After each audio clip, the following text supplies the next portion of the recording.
25 বছরের সংগ্রাম, 1971-এর মুক্তিযুদ্ধ, বাংলাদেশ স্বাধীন, অনেক প্রত্যাশা পূরণ হয়েছে এবং ধীরে ধীরে সেই প্রত্যাশায় নানা ধরনের বাধা, অন্তরায় বা প্রত্যাশা ভঙ্গের ঘটনাও ঘটতে থাকলো। শেখ মুজিবুর রহমানের শাসনকাল এবং পরবর্তী পর্যায়ে 1975 সালের 15ই আগস্টের কালো রাত, অনেকে এটিকে কলঙ্কময় দিন হিসেবে চিহ্নিত করেন ইতিহাসের, এটি অনাকাঙ্ক্ষিত দিন এবং 75 বাংলাদেশকে অনেকটাই বদলে দিয়েছে। 1975-এর 15ই আগস্ট, 3রা নভেম্বর, 7ই নভেম্বরের পথ ধরে বাংলাদেশ বহুদিন চলল এবং 90-এ এসে আরেকটি পট পরিবর্তন। বাংলাদেশ একটা গণতান্ত্রিক ধারায় প্রবেশ করলো, সংসদীয় গণতন্ত্রের ধারায়, এবং 15 বছরের শাসন, সেটি আজকের বিবেচনা আবার অনেক অনাকাঙ্ক্ষিত একটি শাসনকাল আমরা দেখলাম এবং 11ই জানুয়ারি বাংলাদেশকে আবার নতুন করে বদলে দিতে শুরু করলো।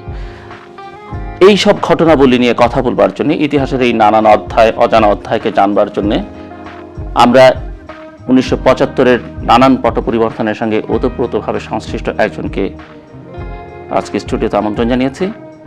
দর্শক মণ্ডলী, আজ যার সঙ্গে আমরা কথা বলবো তিনি বাংলাদেশের মুক্তিযুদ্ধে অংশ নিয়েছেন। এই মুহূর্তে তাকে বলা যেতে পারে যে 15ই আগস্টের রাজনৈতিক হত্যাকাণ্ডের দায় কাঁধে নিয়ে দীর্ঘদিন যাবৎ দেশে বিদেশে চলাচল করছেন। তিনি একজন মৃত্যুদণ্ডপ্রাপ্ত আসামি এবং ফেরারি আসামিও বলা যায়।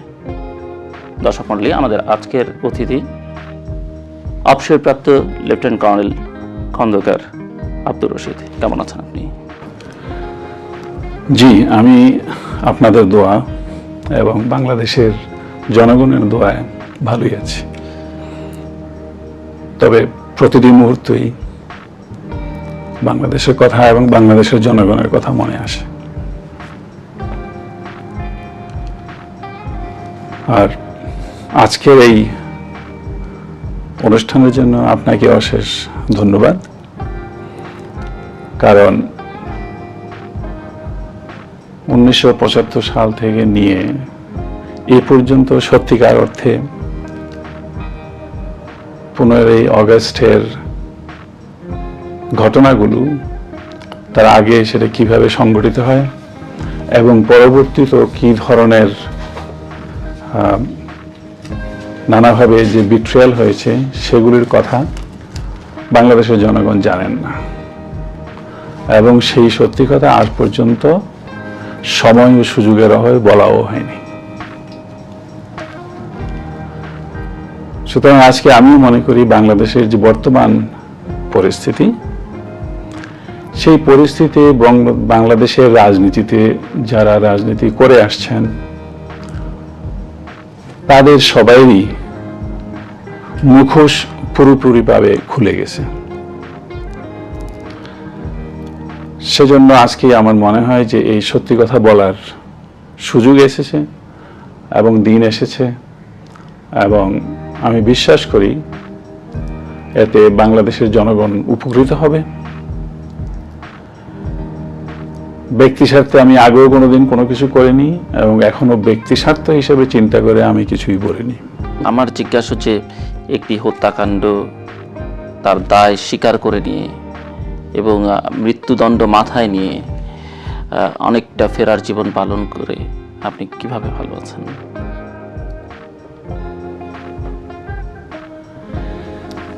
সেটা যদি আপনি যারা ওইভাবে মনে করে, কারণ আমি নিজের অন্তরে আমার যে নিজস্ব বিশ্বাস এবং আমি মুসলমান হিসেবে আল্লাহর কাছে সবকিছুর জন্য দায়ী।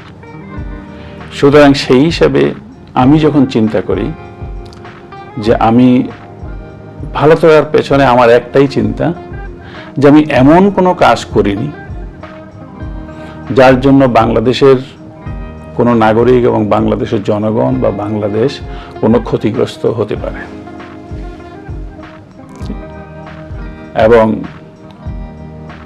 এই কারণগুলো আমার অতটুকু আত্মবিশ্বাস আছে, আমি তার জবাবদিহি জনগণের কাছে অনেকে অনেকভাবে নিতে পারে, কিন্তু এই জবাবদিহি আমি আল্লাহর কাছেও করতে পারবো যে আমার আন্তরিকতার মধ্যে কতটুকু সত্য ছিল, সুতরাং সেই জিনিসটাই আমাকে এত কিছু ধাক্কা খাওয়ার পর অনেক ভাবে পারিবারিক অসুবিধা এবং যেভাবে ক্ষতিগ্রস্ত করা হয়েছে, অন্যভাবে চিন্তা করলে ভালো না থাকারই কথা, কিন্তু আমার মনের জোর আছে বলেই, আমার আত্মবিশ্বাস আছে বলেই, এবং আমি সবসময় সত্যকে নিয়ে চলছি বলেই, এবং তারই সাথে আমি বলবো বাংলাদেশের জনগণের অধিকাংশ জনগণের ভালোবাসা আছে বলেই এবং আমার প্রতি তাদের দোয়া আছেই বলেই আমি ভালোই আছি বলবো।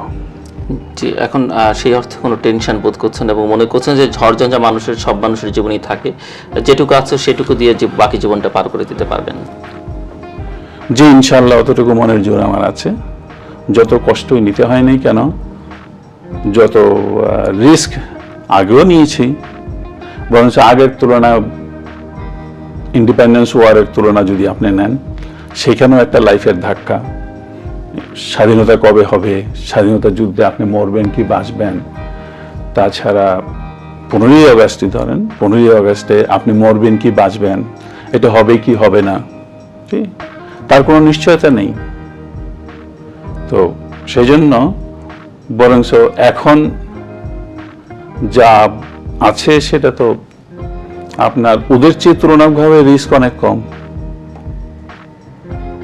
সুতরাং সেই হিসাবে আমি কোনো চিন্তাই করছি না, কারণ আমি অতটুকু বিশ্বাস করি, যদিও আপনি বলেছেন যে আপনি মৃত্যুদণ্ড প্রাপ্ত, তো আমি বিশ্বাস করি যে মানুষের জীবন এমন একটা জিনিস যে যা কিছুই করুক না কেন কিছুই করতে পারে না, একমাত্র আল্লাহ যেদিন চাইবেন, যে সময়টুকু চাইবেন সেই দিনই হবে এবং সেইভাবেই হবে। তার 1 মিনিট আগেও কেউ করতে পারবে না, তার 1 মিনিট পরেও কেউ করতে পারবে না। 1975-এর 15ই আগস্টের পরে আপনি টেলিভিশনে মুখোমুখি হয়েছেন কবার? 75-এর পরে টেলিভিশনের মোকামলি আপনার একবার ইলেকশনের সময় CNN এর ইন্টারভিউ ছিল, 1979 সালে, 1979 সালে। আর তার আগে আপনার একটা ছোট ইন্টারভিউ নেওয়ার কথা ছিল, যেটা টনি মাসকারেনাস করেছিল, সেটার মধ্যে অ্যান্থনি মাসকারেনাস। তো সেখানে ফারুকের ইন্টারভিউই নেওয়া হয়েছিল, ফারুকই যোগাযোগ করেছে এবং ওর সাথে ইন্টারভিউ দিয়েছে। আমাকে বলার পরে আমি যখন প্রথমবার ওর সাথে কথা হয়, আমি ব্যক্তিগতভাবে তাকে পছন্দ করিনি, সেই জন্য আমি বেশি কিছু বলা আমি ভালো মনে করিনি, এবং সেই জন্য সত্যিকারভাবে বলাই হয়নি, খোলামেলাভাবে কোনো কথাই হয়নি। বিবিসি টেলিভিশনে প্রচার হচ্ছে না, ওটা একটা স্পেশাল প্রোগ্রাম ছিল, ওয়ার্ল্ড ইন অ্যাকশন। তো সেখানে হয়তো সেই করেছে এবং সেটা আমি দেখিও নাই। আর তার পরবর্তীতে সে যখন বই লেখে, সেই বই তো আপনি পড়লে দেখবেন আমার লিগ্যাসি অফ ব্লাড, আমার ব্যাপারে এমন কোনো কিছু তার বলার ছিল না, যেহেতু আমি বলি নাই এবং সেই জন্য সে বলেও নাই। মোটামুটি বেশিরভাগ কথাবার্তা তার নিজের কর্নেল ফারুকের কথা আছে, তারপরে নিজের কথা। সাক্ষাৎকারটা দিয়েছিলেন টেলিভিশনে মাসকারেনাসের সঙ্গে? এই সাক্ষাৎকারটা হয়েছে 76-এর মাঝামাঝি। সো 75-76-এর পরে এই প্রথম আপনি টেলিভিশনের পর্দায় কথা বলছেন এবং বাংলাদেশের কোনো টেলিভিশন চ্যানেলে প্রথম? জি, অবশ্যই বাংলাদেশের টেলিভিশনের প্রথম, এবং আমি অত্যন্ত খুশি যে আছে বাংলাদেশে প্রাইভেট টেলিভিশন চ্যানেল আছে। সংবাদপত্রে আপনি কোনো দীর্ঘ সাক্ষাৎকার দিয়েছেন এই বিষয়ে, মানে খোলামেলা কথাবার্তা বলেছেন? না, কোনো সংবাদপত্র কোনোদিন ওইভাবে ইন্টারভিউ চাইনি। সংবাদপত্রে অনেক প্রেস কনফারেন্স করেছি যখন বাংলাদেশে পলিটিক্সে ছিলাম, সেগুলো মোরলেস রাজনৈতিক তখনকার পরিস্থিতি এবং তখনকার রাজনৈতিক বিষয় নিয়ে কথাবার্তা হয়েছে। 15ই আগস্ট নিয়ে তেমন কোনো কথাবার্তা না, তেমন কোনো কথাবার্তা হয়নি, কেউ জিজ্ঞাসাও করেনি, কেউ কোনোদিন সে আলাপও করেনি, এবং তখনকার পরিস্থিতি এমন কিছু বলা এমন কোনো ভালোও মনে করেনি। আপনার এখন বয়স কত, বা আপনি যদি অন্যভাবে বলেন যে আপনার জন্ম কোন সময়টাতে, কোন সালে? জি, আমার জন্ম হয়েছে 1946 সালে 6ই ডিসেম্বর, দ্যাট ইজ কুমিল্লা ডিস্ট্রিক্টের ছয়গড়িয়া গ্রামে, চান্দিনা থানার। একটু ধারণা দেবেন আপনার চাইল্ডহুড সম্পর্কে, আপনার বাবা মা কি করতেন বা আপনার স্কুল জীবনটা, শৈশবটা একটু যদি ধারণা দেন দর্শকদেরকে। আমার বাবা স্কুল টিচার ছিলেন। আমাদের ফ্যামিলিতে লেখাপড়ার চর্চা ছিল এবং আত্মীয় স্বজন যারাই আছে ওই গ্রামে আমাদের ফ্যামিলির লোকেরাই লেখাপড়া করেছে এবং বিভিন্ন চাকরি বাকরিতে আছে। আর আমিও ছোটকালে গ্রামের স্কুলেই পড়েছি, বাবার সাথে সাথে স্কুলে যেতাম। আর তারপরে গ্রামের স্কুল থেকে, চান্দিনা স্কুল থেকেই আমি ম্যাট্রিক পরীক্ষা দিয়েছি এবং এরপরে আমি ঢাকা কলেজে পড়েছি, তারপরে ঢাকা ইউনিভার্সিটিতে পড়েছি। ঢাকা ইউনিভার্সিটিতে আপনি সয়েল সায়েন্স? আমি সয়েল সায়েন্সে পড়েছিলাম। আর তখনই গ্রাজুয়েশন করেছেন, মানে অনার্স করেছেন? আমি সয়েল সায়েন্সে অনার্স করেছি। না, করা হয়নি, কারণ তখন এই 65 ওয়ারে পরে যখন বাংলাদেশ আর্মিতে যোগদান দেওয়ার, পাকিস্তান আর্মিতে যোগদান দেওয়ার সুযোগ আসছে, তখন সেই একটা মোটিভেশনের মধ্য দিয়ে তো আর্মিতে জয়েন করেছি 65-এ। জি, 65-এ কমিশন লাভ করেন। ওয়ারের পরে আমরা 66-এ কমিশন লাভ করি। আপনার ভাই বোন কজন? আমরা 2 ভাই। আপনি বড়? না, আমি ছোট। আমার আরেক বড় ভাই আছেন, উনি দেশেই আছেন। আপনি বিয়ে করলেন কোন সময়টাতে? বিয়ে করলাম আপনার 69-এ। 1969-এ। বঙ্গবন্ধু হত্যা মামলার অন্য আরেকজন আসামি লেফটেন্যান্ট কর্নেল ফারুক রহমান, তার সঙ্গে আপনার পরিচয় কোন সময় থেকে? ওর সঙ্গে আমার প্রথম পরিচয় এক তো পাকিস্তান মিলিটারি একাডেমিতে আমরা কাছাকাছি ছিলাম। আপনার কি একই ব্যাচের? না, একই ব্যাচের না। ফারুক 2 নম্বর ওয়ার কোর্সে ছিল, আমরা 4 নম্বরে ছিলাম। 4th ওয়ার কোর্স এবং Faruk was 2nd war course. He is senior to you? We are senior to me. তো সেটা ছিল। তারপরে যখন বাংলাদেশ স্বাধীনতার যুদ্ধে গেল, তখন 71-এ ফারুক যখন ডিফেক্ট করে দুবাই থেকে ইন্ডিয়াতে চলে আসে এবং আমি যখন ইন্ডিয়াতে গেলাম তখন সেখানেও দেখা হয়েছে। তারপর এর পরবর্তীতে বাংলাদেশ আর্মিতে লিবারেশনের পরে তো সবসময় দেখাই হয়। ফারুক রহমান বিয়ে করেছেন কোন সময়টাতে? ফারুক বিয়ে করেছে 73-তে। তো ওনার বৈবাহিক সম্পর্কটা সোফার উইটো যে উনি আপনার ভাইরা, মানে 2 বোনকে আপনারা দুজন বিয়ে করেছেন? জি, ও আমার প্রথম শালীকে বিয়ে করেছে। সেটা কি আপনার সঙ্গে ঘনিষ্ঠতার সূত্রে না? এটা ওটা ব্যক্তিগত পছন্দ, সেই ঘনিষ্ঠতা এমন কিছু নয়। সুতরাং সেটা আমার বাসায় আসছে, আমার শালী আমার বাসায় আসছে, তো বন্ধু হিসাবে বাসায় আসা যাওয়া ছিল এবং সেই হিসাবে দেখা সাক্ষাৎ হয়েছে এবং ওরা নিজেরাই একজন আরেকজনকে পছন্দ করেছে, বিয়ে করতে চেয়েছে। সুতরাং আমার শ্বশুর শাশুড়ি তাতে আপত্তি দেয়নি, ফারুকের আব্বা আম্মু আপত্তি দেয়নি, তো সেই হিসাবে সেটা হয়েছে। আপনি মুক্তিযুদ্ধে যোগ দিয়েছিলেন 1971-এর নভেম্বর মাসে? জি, আমার রাইট? জি। এবং কর্নেল ফারুক রহমান 12ই ডিসেম্বর? জি। 3 দিন আগে। মানে এর আগে আপনার যুদ্ধে আপনি যোগদানটা এত বিলম্ব হলো কেন? মানে আপনার পজিশনটা কি একটু জানতে চাচ্ছি। আমার পোস্টিং পাকিস্তানে ছিল, আমি পাকিস্তানে ছিলাম। সুতরাং পাকিস্তানের থেকে গিয়ে মুক্তিযুদ্ধে জয়েন করা অত সহজ কাজ ছিল না, যার জন্য দেখেছেন পাকিস্তানে পোস্টিংয়ে যারাই ছিল বাঙালি তারা সবাই বেশিরভাগ এখানেই রয়ে গেছে এবং হাতে গোনা 5-6 জন ছাড়া কেউ সেখানে গিয়ে কলিয়ে উঠতে পারেনি। সুতরাং আমি মনে করি আমি একজন লাকি যে শেষের দিকে হলেও আমি আমার স্বাধীনতা সংগ্রামে যোগদান করতে পেরেছি। আপনি পাকিস্তান থেকে এসে কিভাবে যুদ্ধে যোগদান করলেন?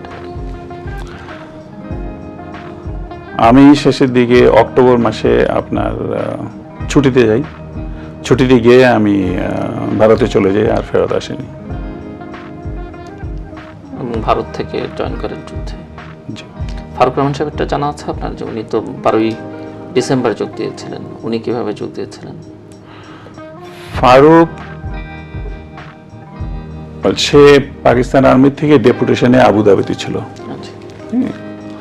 এখন আবুধাবির থেকে তার ভারতে চলে আসতে কেন বিলম্ব হয়েছে আমি জানি না, তবে আসার ইচ্ছা ছিল বলে সে তার রাস্তা খুঁজে বের করেছে, এবং সেই হিসাবে সে যখনই সুযোগ পেয়েছে নিশ্চয়ই তখনই সে আসতে পেরেছে। আপনি কোন সেক্টরে ছিলেন?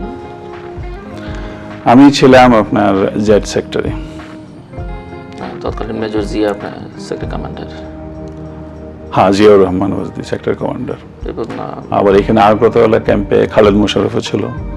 খালেদ মোশাররফ তখন ইনজুর্ড হয়ে হসপিটালে ছিল। কর্নেল ফারুক কোন সেক্টরে ছিলেন?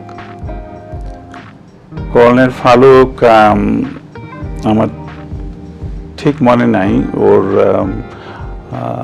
আর্মার ইউনিট তখন আপনার মেজর জলিল রেস করেছিল, এবং মেজর জলিল হিউ ছিল, এবং সেইখানে সে এক্স্যাক্টলি কখন জয়েন করেছে সেটা আমি জানি না।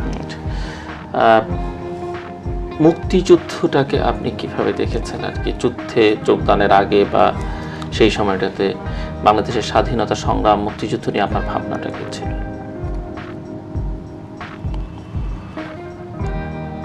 সেই ব্যাপারে আমার অনেক চিন্তাই আমি করেছি। মুক্তিযুদ্ধে যখন জয়েন করব তার আগে অনেক সাধারণভাবে অনেক চিন্তা এসেছে যে এটা প্রথমে মুক্তিযোদ্ধা হওয়া উচিত কিনা, বাংলাদেশ স্বাধীন হওয়া উচিত কিনা। 71 সালে আপনার র্যাঙ্ক কি ছিল তখন? আপনি মানে 71 সালে ক্যাপ্টেন ছিলেন। জি। ফারুক রহমানও ক্যাপ্টেন ছিলেন। জি জি। তো সেখানে আমাদের যে, আমি বলবো, আমার যে চিন্তাটা ছিল খুবই সাধারণভাবে বলতে গেলে হয় যে স্বাধীনতা সংগ্রাম হওয়ার প্রয়োজন হয়ে দাঁড়িয়েছিল, এবং স্বাধীনতা সংগ্রাম বিশেষ করে যখন একবার শুরু হয়ে যায় তখন সেটাকে কোনো অবস্থাতেই ফেল করতে দেওয়া উচিত নয়। যত কষ্টই হোক, যত সময়ই লাগুক, বাংলাদেশের প্রত্যেকটা জনগণের একটা দায়িত্ব হয়ে দাঁড়ায় যে সেটাকে শেষ পর্যন্ত নিয়ে গিয়ে এটার সাকসেস দেখা এবং বাংলাদেশের স্বাধীনতা করা। সেটা প্রত্যেকটা বাঙালি যারা বাংলাদেশকে পছন্দ করে তাদের একই চিন্তাধারা হওয়া উচিত, এবং আমি বিশ্বাস করি সবাই এই চিন্তাধারা ছিল বলেই আমরা সেখানে স্বাধীনতাতে বিজয় লাভ করতে পেরেছি।